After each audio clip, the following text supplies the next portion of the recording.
Ja, herzlich willkommen zu einer neuen Ausgabe SI Talk. Und bei mir habe ich heute eine neue Story. Ich habe darüber noch nicht darüber berichtet, aber ich habe bereits einen Conflict of Interest. Ich habe beim letzten Private Placement mitgemacht. Terra Balcanica, das ist Alex Mišković. Der Name klingt schon, wie man am Balkan wäre. Deswegen auch der Name, glaube ich. Und deswegen ist auch man sieht es auch, die Projekte sind alle im Bosnien und Serbien und er kommt auch von der Region. Und das macht es auch ein bisschen, ja, wie soll ich sagen, ja, man vertraut auch mehr dadurch, dass er von dort auch kommt, dass er auch dann dementsprechend auch das Richtige macht und dort die Connection auch hat zu den Leuten, obwohl er natürlich schon seit mehr als wahrscheinlich 20 Jahren in Kanada lebt.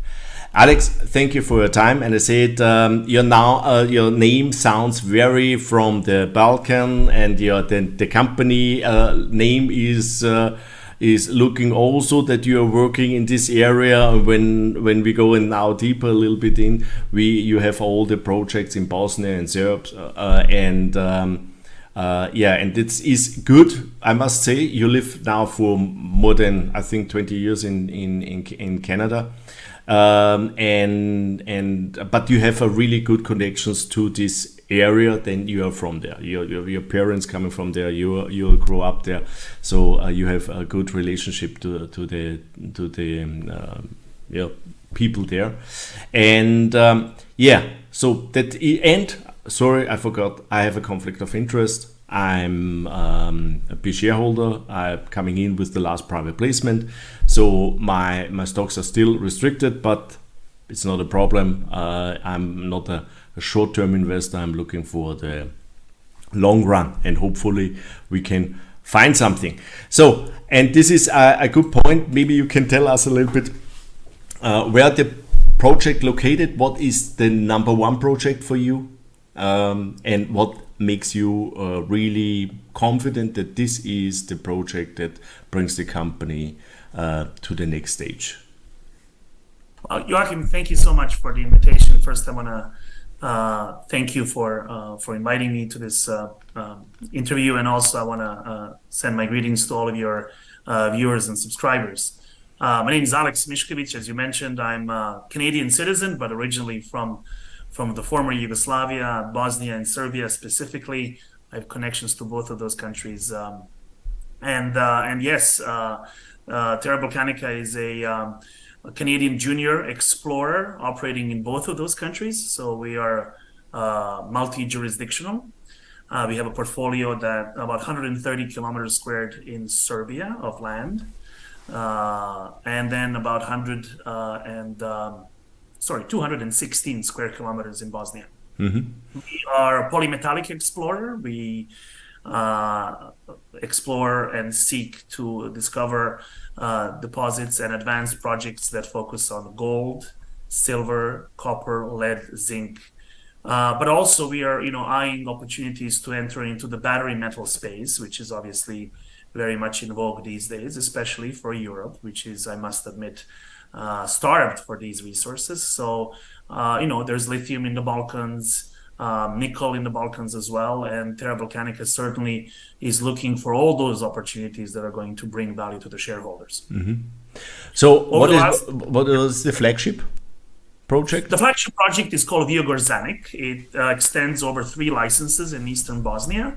It is focused on a oligomycene, 30 to 22 million year old volcano-magmatic complex, volcano-plutonic complex in eastern Bosnia that already features an operating mine. So we have a mine there that mines lead, zinc, silver, antimony, and gold from these high-grade veins. It's called Sase mine. It produces between 330 and 350,000 tons of lead, zinc, silver, antimony, gold concentrate per year. It has about 6 or so years of mine life left, and Terra Balcanica has surrounded the mine site entirely with our licenses. Over the course of first year and a half of our existence, between 2020 and 2021, we focused on target generation, developed 3 different targets in the area. One is high-grade silver target. The other one is a mostly gold porphyry target. And the third one is a purely porphyry copper target. We have been drilling these targets in the last 2 years. So last year, 2022, has seen the phase 1 drilling. This year, we are about to complete the phase 2 drilling. 2,200 meters or so of drilling to further advance both the high-grade silver and the porphyry copper/gold target within the auspices of Gorzanic. Serbian part of portfolio is divided into 2 licenses. One is called Ceovište, that's a high-grade gold on-surface target, basically ready to drill. It has occurrences of both copper and gold. We had recently, last February, put out a press release that speaks of a 900-meter wide anomaly in soil, geochemical in soil anomaly, that is indicative of a large porphyry system that is located right next to the high-grade gold. And then the second target is called Kaludra, which is more of a Balkan, typical Balkan intermediate sulfidation, high-grade lead zinc silver. So as you can see, Terra Balcanica has truly a kind of a polymetallic approach in different jurisdictions. I think in doing so, we are offsetting possible risks that might exist, although both mining jurisdictions are very mining friendly. I must say that proudly. We have also worked very hard to advance our community relations and our stakeholder engagement regionally. But also we are exposed to kind of 2 different asset classes. On one hand, you have copper and zinc and possibly lithium as critical metals necessary for the green transition and 2050 net zero agenda. But at the same time, we also have access and are advancing projects that have more to do with classical precious metal baskets such as gold and silver, which, again, can, especially in today's turbulent times of macroeconomic uncertainty, serve as good hedges against uncertainty. So I like our exposure to both different jurisdictions and different metals. Okay. Before we go a little bit deeper to the projects, in Europe, and it is always to get a mine, all the license, the permitting process. It's very complicated. So how the process in this area? We have some new mines there? So if we can relate it, okay, this company need 10 years to bring a new mine to production. This company needs only 5 years or something. So that we can see, okay, they have a mining law in process. They have experience to get new licensing done. They have experience also from the people, so that you have the workforce. They can do something. So which companies are in the area? Which companies are working on new project, or which companies bringing new mines into the production the last few years? Right. So very, very briefly, the southeastern Europe, the Western Balkan Peninsula, is no stranger to mining. Obviously, the area has been mined by the Romans. Back 2,000 years ago, we had Saxons, mine the area in the medieval times for Bosnian and Serbian kings. And then obviously during the communist era, there were many mines that were put in production.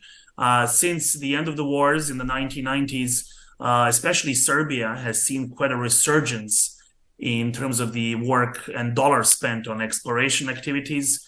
I guess the most prominent end product of those efforts is the Čukaru Peki project in eastern Serbia, so-called Timok project, initially initiated by EMX Royalties back 25 years ago, then advanced by Reservoir Minerals or Metals, acquired by Nevsun, and then finally sold to Zijin.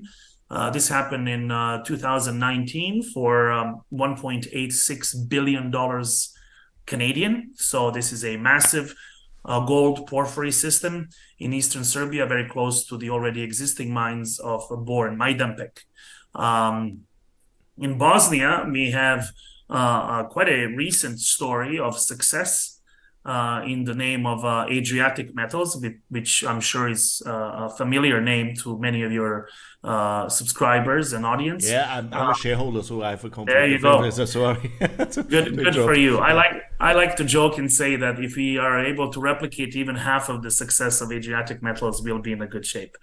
Adriatic Metals did something very amazing. I mean, they obviously focused on an area that was already known for antimony and gold mining before.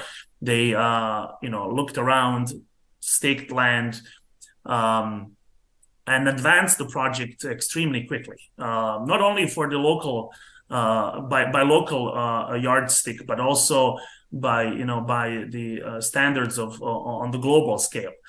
You would be very hard pressed to find a jurisdiction, even an advanced mining jurisdiction in North America, such as Arizona or Nevada, British Columbia, Quebec, or Ontario, Yukon, where you can, from the moment when you start drilling until the moment when you raise money to build a mine, do all of that within 4.5 to 5 years. And that's exactly what Adriatic was able to do, which is a tremendous success.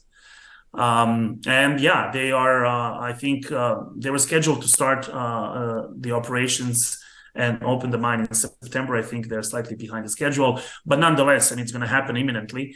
And truly, that speaks to both the acumen of the management and the good job they've done. Obviously, a very good geology that they have on their hands, but also says something about Bosnia and Herzegovina, the country that is basically not really known to many investors, especially those outside of Europe. It speaks to the fact that you can advance the project in Bosnia within less than 6 or 7 years, from the moment when you start exploring until the moment when you build the mine. Mm-hmm. That's, as I said, unprecedented rate of advancement. Usually these cycles last about 20 years or so. So yes, Terra Balcanica is working within the same jurisdiction, actually in both of those. Very mining friendly, good and skilled workforce, relatively cheap labor, clear permitting processes. So you can hold a exploration license for 7 years in both countries, according to the 3+2+2 formula.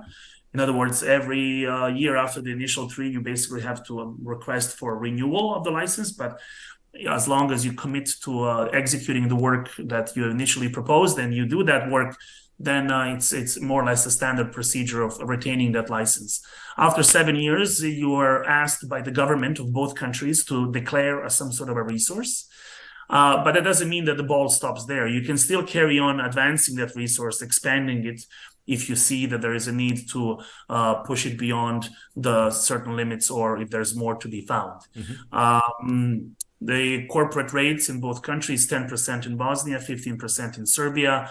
The royalty, 5%, which is not too high, not too low. It's okay. I mean, I've seen countries with both higher and lower, obviously. But again, it didn't prevent some of the majors like Rio Tinto, Eldorado Gold, Zijin, Neptune to operate in these jurisdictions. So overall, I would say that if you look at Europe as a whole, it certainly ranks, these two countries rank at the top of those ones that are mining friendly. Unfortunately, I think for our home continent, because I'm also European, mining has become a bit of a bad word with bad reputation lately, which I think is complete nonsense considering the need that we have for these critical metals in our own backyard, and so that we don't rely on imports from other continents. And therefore, countries like Serbia, Bosnia, Portugal, Sweden, Spain, and a few others, Greece, are kind of our last hope, unless obviously there's more done on the front of opening up the rest of the Europe. Our only hope to be able to secure these critical metals and minerals that are needed for advancement of our progress. And I think that Serbia and Bosnia, both countries, are positioning themselves very strongly in that aspect. There's only 600 or 700 kilometers away from Bavaria or Austria or Switzerland, BMW factories or Mercedes-Benz factories. So if deposits such as big nickel deposits or lithium are found, it would be absolutely superbly strategically positioned to have these deposits right there. And I think it's in Europe's interest to allow for these things to happen, to make regulatory frameworks such that they not only allow, but also foster further exploration, obviously in the most environmentally conscious way, as is done.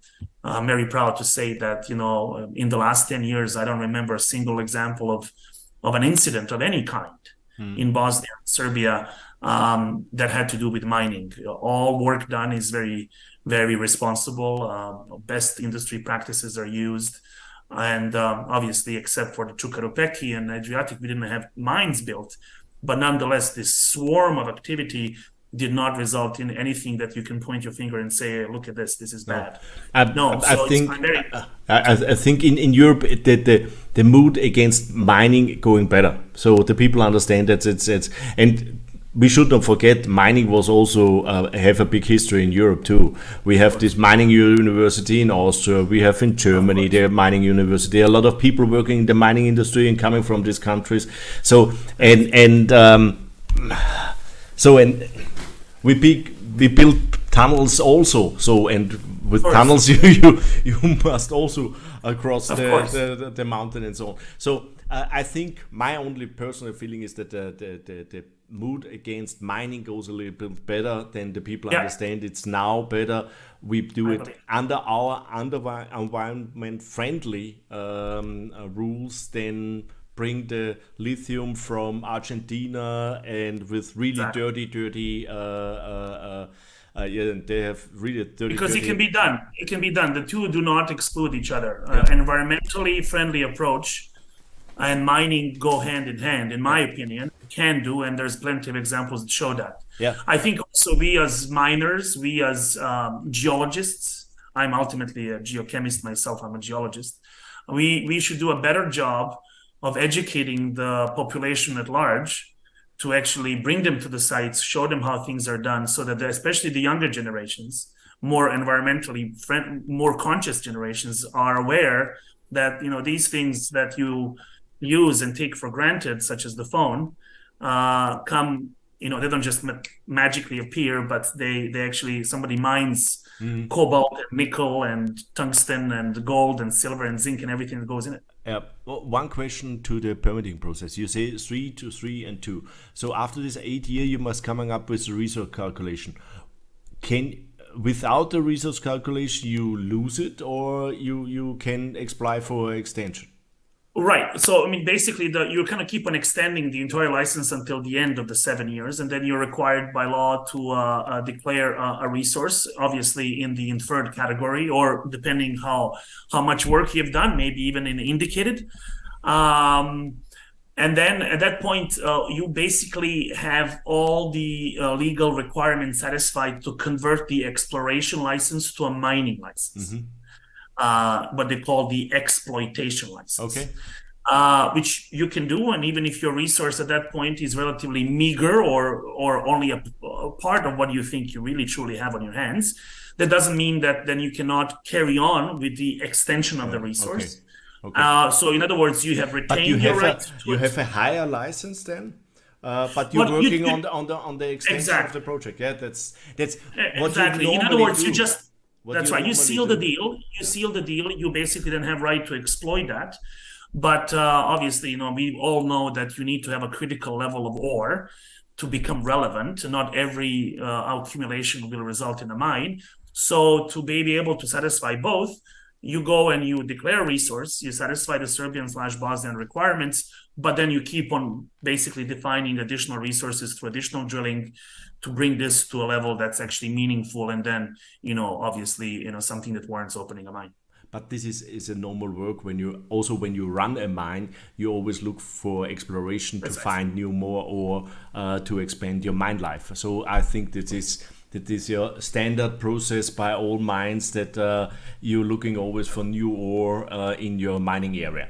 So that's right. But you say also in the beginning that you're coming up with really high numbers of drill results. So first, what mean high numbers of drill results? Right. Everybody have a different look on what is high numbers. Yeah. So again, this is only early days for Terra Balcanica, but if we just look back at the last year's results, I can say that, and obviously the audience can go to our website, www.terrabresources.com, and they can look at under the section of news release and do their due diligence. But you, on average, in the Čumavići, this is that high-grade silver corridor that we have been exploring last year, maiden drilling conducted, etc. I can say that we have defined about 160, 170 meters of a long strike and about 200 meters down dip of a planar, high-grade polymetallic fault-hosted intermediate sulfidation vein that contains high grade of silver, lead, zinc, gold, and antimony. If you do the conversion and convert everything to silver equivalents, I can say that on average, we have about 500 to 550 grams per ton silver equivalent over a thickness of about 5 to 7 meters within this body. And again, as I said, 160 meters along strike and about 200-meter down dip continuity of the ore body defined so far. Obviously, this is all done on about 7, 8, 9 holes, so it's still early days. But that's more or less on average. When you look at actually and compare to the rest of the world's best explorers in the silver space, at least in terms of the grade and the thickness, that's very much comparable. So if you compare ourselves to, even Adriatic, although their body is not tabular, their body is more of a bulk kind of a shape, large tonnage. But if you look at the Wisla Silver, if you look at the, Western Alaska Mining, et cetera, we have grades that are basically within the ballpark of some of the world's best in terms of silver. And then the widths are also more or less comparable to those ones that you see in Mexico. Now, obviously the goal for Terra, and that's exactly what we've done this year, and that's what we're going to continue doing next year, is to expand the tonnage by continuing to define a long strike and continuing to find a down dip extent of this body. Things in nature are never perfect. Sometimes you have a body that just pinches out and then comes back again. So we have to define that. So the geometry, defining the continuity of the grade, defining the continuity of the extent in both X and Y direction, and making sure that those widths remain around that we have originally defined them, so between 5 and 10 meters. That's exactly what we are doing right now. In doing so, we're going to extend the tonnage and hopefully bring that to that critical level that you need to open a mine. Now, the corridor is exactly that. It's 7.2 kilometers long, which means that we have defined 5 different separate targets along that corridor that need to be drilled. 2 of those have been drilled, the so-called Trumevici Ridge and the Yosheva, which is 2.3 kilometers apart. Both are positive, both contain mineralization. And we have 3 other ones that we haven't even touched yet. But we know the mineralization is there both from the archival records of former Yugoslavia and the fact that our geologists went to the field and they saw the mineralization on surface. So when you put all those together, I think we are in a good shape to get to the point where we have that critical millions of tons that at the grade that we want, so as to kind of approach the level that Adriatic is at the moment. Just for the information's sake, Adriatic is at 8.9 million tons, running about 550 or so, or 580 grams per ton silver equivalent. You can convert those things to zinc as well and have a different number, but that's more or less what they have on their hands. We would be very happy to reach that number, or even half of that would be great. I think that will really put us in good position. One thing we do have that Adriatic doesn't is obviously we have multiple different targets that have nothing to do with silver. So 14 kilometers to the southeast, we have a massive porphyry gold target that also saw some drilling this year. We put 5 holes, and the news releases coming out in October are going to be all about that as well. So we have that there are superficial gold layer. So far, we have defined 100-meter thickness, underneath which we have this massive porphyry anomaly that we have drilled this year, and we are waiting the assays. Very interesting. The name of this is this target is called Brezheny. So if you go on our website and you'll see on the page 17, this is a Brezheny target. It is a massive geochemical / geophysical target that we have done some trenching on the surface, and then we've drilled it last year, and we've drilled it again this year. The size is so big that we can easily step 200 meters in one direction and 200 meters in the other direction and just do so without fear of losing the mineralization. So that's going to be very interesting. I'm very keen to actually highlight those results. And then again, obviously, as I mentioned, Serbia, 2 licenses in Serbia, particularly Ceovište is interesting from our standpoint because it's drill ready. We have done all the necessary superficial work. We have good indication that we have, up to 67 grams per ton gold on surface, and some very shallow subsurface workings from historical accounts that also show very high grade. To us, that is a clear indication that we can start drilling this very soon, and hopefully, especially if the gold starts going up a little bit, we will be able to profit, from the high grade gold in Serbia as well.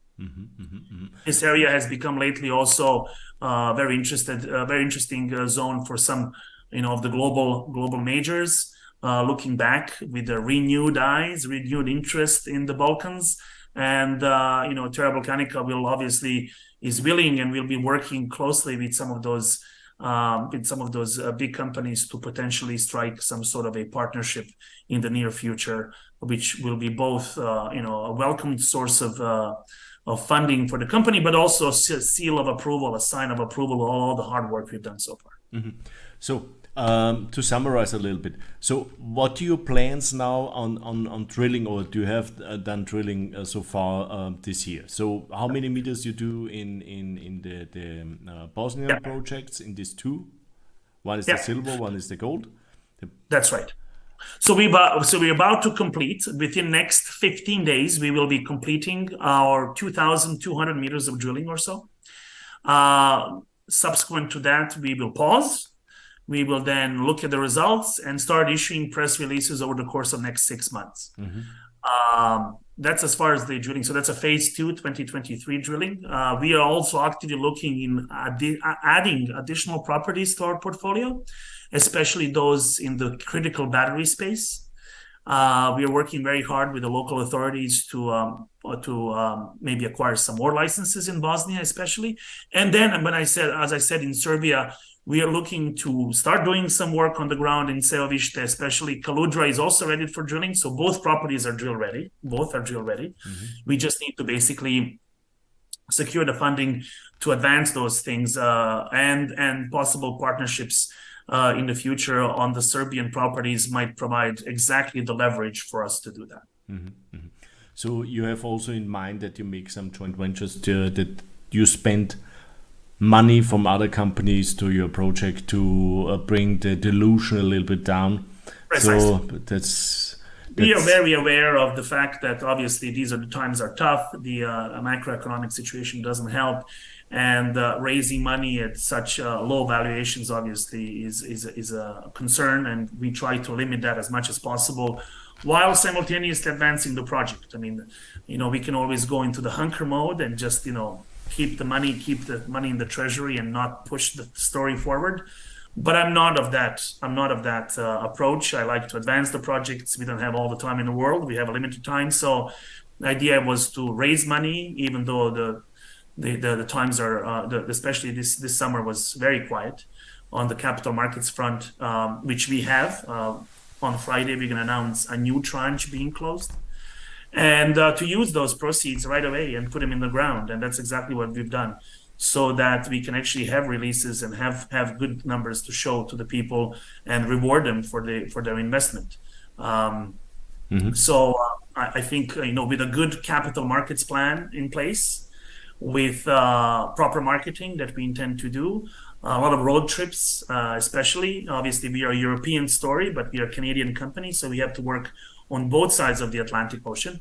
And having all those things together, I think the next 6 months we'll see Terra Balcanica with a fairly dense stream of news releases, so that the story remains relevant. We are never gone. We are always present, with some good numbers coming out, so that's something that work with, and a proper capital markets and marketing plan.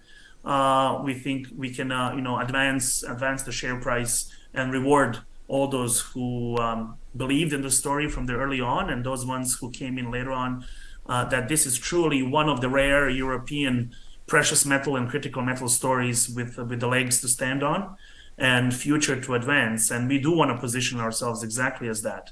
When you actually count other ones in the Balkans or the rest of the Europe, there aren't that many, unfortunately. And we want to show that being small, nimble, agile, quick to process the data, quick to deploy the team, advance the projects that make sense, add value to the share price, is basically Terra Balcanica modus operandi, and we hope to continue down that path. I have the slide with the capital structure, and Yes. it is from August, the presentation. At this time, you have 93.4 million shares outstanding. So you said that you do a private placement round, so maybe the numbers are going higher for sure. But what's very interesting is that directors and management hold around 45%. Right. That is a very strong number and very unusual.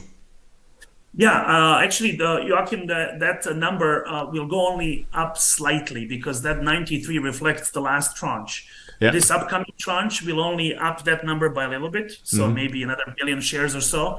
So again, we are not getting too diluted that way. Obviously, we do have some warrants and options, but I mean, many of them probably will expire within next year or so, and therefore the warrant so-called overhang isn't going to be too high.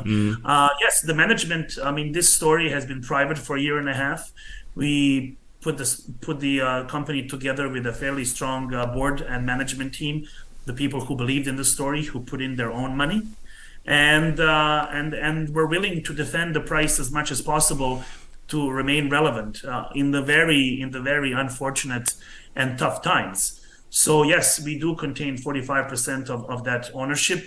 I mean, I know other companies that have high numbers as well. We are very proud of that.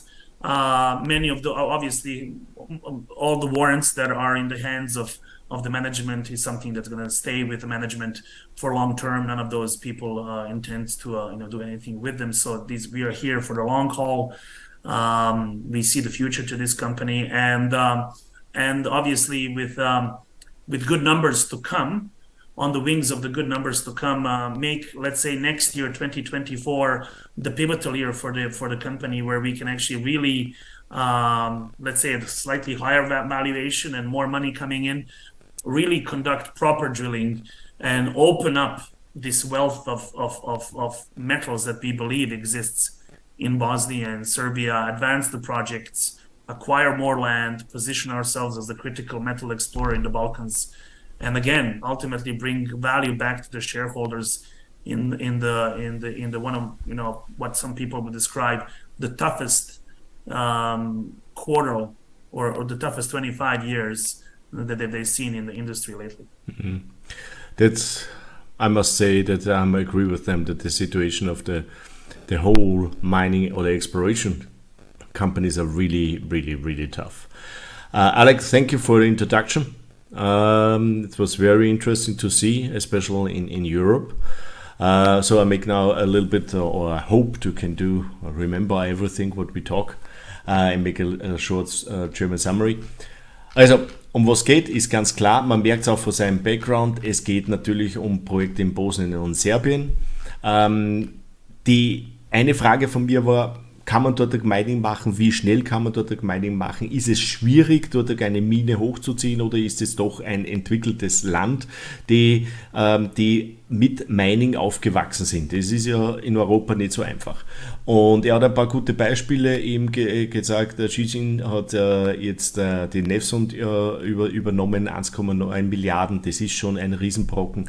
Man sieht es auch hier auf dieser Grafik, da sind einige bekannte Namen natürlich oben. Adriatica ist einer der jüngsten Erfolgsstories, da bin ich auch Aktionär über auch lange Zeit, wo auch eine kanadische Story ist, dann übernommen worden von Australier quasi, notiert jetzt eigentlich in Australien und in London und gehen jetzt in Produktion 4,5 Jahre, nachdem sie eigentlich mit der Exploration angefangen haben. Da sieht man, dass es möglich ist, innerhalb kürzester Zeitraum eine von Exploration to Production zu gehen. Und das ist eigentlich das Wichtigste. Und gerade wir in Europa brauchen eigentlich auch diese Rohstoffe.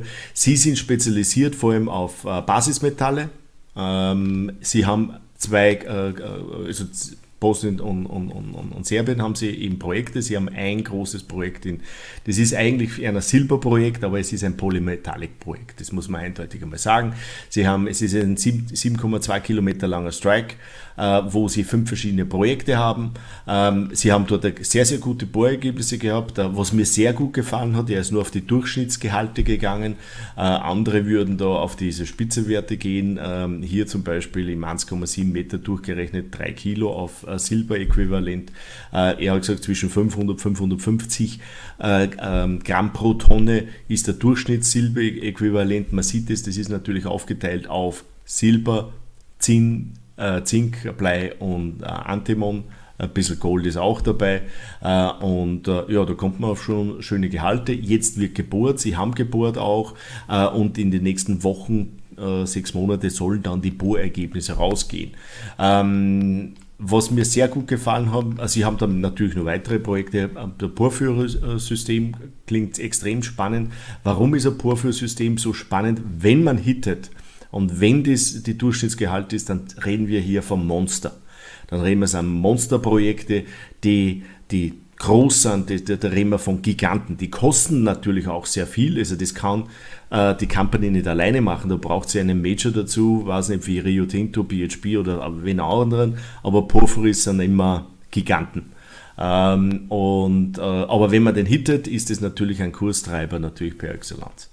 Auch da sollen natürlich Daten kommen. Dann haben wir es hier sehr spannend in Serbien, das Projekt, weil hier alte historische Minen gibt, die bis zu 64 Gramm pro Tonne Gold gehabt haben. Das ist extrem spannend. Das zu bohren ist natürlich das könnte extrem interessant sein, weil es ja historisch dort Minenschächte gegeben haben, die das abgebaut haben. Und die alten Minen, die haben ja nur nach dem visuellen Auge geschaut, die haben keine Geophysik oder nichts gehabt, sondern die haben einfach das genommen, was sie an der Oberfläche gefunden haben und das muss aber irgendwo vorher kommen. Wir haben auch dann lange darüber auch geredet, über das Problem natürlich, dass der Markt sehr depressiv ist, es schwierig ist, Geld zu bekommen. Die Aktionärstruktur schaut allerdings sehr, sehr gut aus. Was mir gut gefällt, ist, dass das Management und Direktoren 45% der Firma nach wie vor haben. Das wird auch jetzt nicht wahnsinnig steigen, weil er schließt jetzt nur ein kleines Private Placement ab. Sie haben auch geraced im Sommer, da bin ich auch reingestiegen über das Private Placement, muss ich auch dazu sagen. Aber der Anteil von 45% rund bleibt beim Management und Direktoren bestehen. Das ist sehr hoch. Er sagt auch, das kommt auch, weil sie es gegründet haben als privates Unternehmen, ihr eigenes Geld reingesteckt haben, das zuerst zu einem gewissen Stadium gebracht haben, bevor sie an die Börse gegangen sind. Also an sich ein sehr interessantes Konstrukt, sehr interessantes Projekte, die auch wir aus Europa natürlich brauchen können. Wir haben sehr viele auch teilweise über die Lieferketten gesprochen. Sie planen auch weitere Land zu akquirieren, sind allerdings nicht nur darauf versessen, dass sie selber alles explorieren, sondern sie sind auch offen für Joint Ventures, Earn-in-Agreements, was auch immer daherkommt, vor allem auch diese serbischen Projekte, also das, so wie mir das gelungen hat, ist da möglicherweise auch schon was in der Mache. One question, do you talk already with some companies? Maybe they have interest in some earn-ins or something, or is it only an idea what you have it in the future? We are having some discussions with interested parties. Yes, we are. Nothing's firm as of yet, but the interest exists certainly in both Serbia and Bosnia. Okay. Yeah, it sounds for me like it's okay. Also Sie sind schon in Diskussionen. Es ist nicht so, dass das jetzt eine neue Idee ist und irgendwie in Zukunft ist, sondern das ist auch schon, da gibt es schon die ersten Gespräche. Ist auch verständlich. Exploration ist sehr teuer. Da will man die Risiken auch teilen und man will sich auch auf manche Projekte konzentrieren. Und wenn man das Geld von anderen ausgeben kann, ist das nie schlecht. Also von daher sehe ich das ganz entspannt. Wichtig ist, dass man nur was relativ schnell produziert, was zum Ende bringt und nicht irgendwie so jahrzehntelang dahin arbeitet, weil das ist genau das, was wir nicht brauchen. Ja, spannend. wie gesagt, ich bin Aktionär von dem Unternehmen, deswegen bin ich gespannt, was die nächsten Ergebnisse sind. Und ja, ich freue mich auch dann schon entsprechend. Ah ja, weil ich jetzt gerade sehe, interessant ist auch diese Mining License, wie die zu Minenlizenzen werden. Also es ist 3 plus 2, das heißt, am Ende dieses Prozesses muss man eigentlich mit einer Ressourcenschätzung kommen und dann, wenn man die Ressourcenschätzung hat, entwickelt man das eigentlich in eine Exploitation License, also das heißt eigentlich in eine Minenlizenz. Dann kann man natürlich noch immer explorieren, das ist klar, macht man auch, jedes Unternehmen exploriert, auch bei ihren bestehenden Minen, das ist nicht fertig. Aber das ist relativ straightforward und vor allem auch relativ schnell, weil ich sage, wie gesagt, wir kennen viele Firmen, die Jahrzehnte an irgendeinem Projekt rundum explorieren, und da muss es halt einfach nach 7, 8 Jahren zu einer Lizenz kommen oder zu einer Ressourcenschätzung kommen und nicht irgendwie erst in 35 Jahren. Ja, also von daher eigentlich ein relativ straightforward Prozess und eigentlich klingt sehr spannend. Ja, das war's. Heute ist der 20. September 2023. Ich wünsche einer viel Erfolg natürlich mit den ganzen Ergebnissen. Bin ja auch Aktionär, deswegen wünsche ich mir das natürlich auch.